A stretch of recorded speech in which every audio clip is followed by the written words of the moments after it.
À cause de l'erreur de navigation, on avait perdu environ une demi-heure. On s'est dit, bon sang, il faut se dépêcher, on est déjà en retard.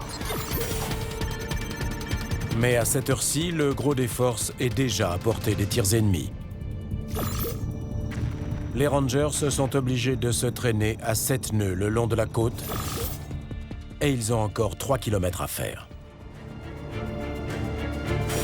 Mais le plan, lui, se poursuit comme prévu. Les bombardements s'achèvent pour que les Rangers lancent leur offensive. Mais ces derniers sont encore loin d'être à pied d'œuvre. Les troupes allemandes en profitent pour sortir de leur bunker et ouvrir le feu sitôt qu'elles ont repéré les chalands de débarquement.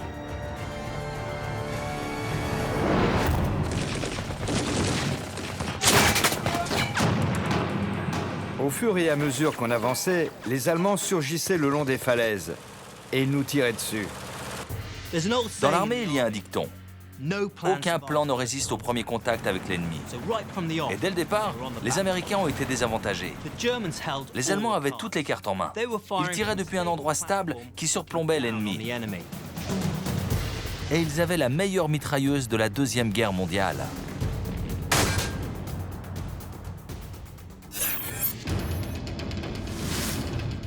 La MG-42, alias la scie circulaire. Ce surnom lui vient de son bruit caractéristique.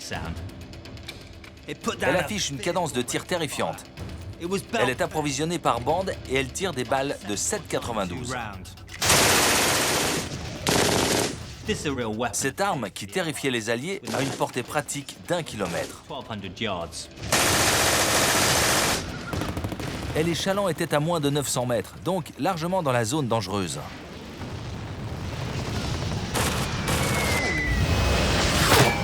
Il faut une seconde pour qu'une balle couvre cette distance. Et pendant cette seconde, l'arme en a déjà tiré 20 de plus.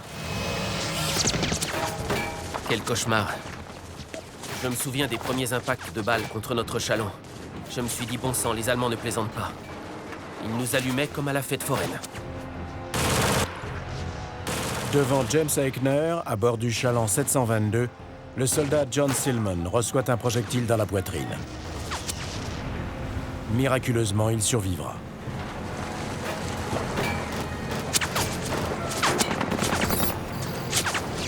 On écopait, on vomissait et on évitait les balles, tous en même temps.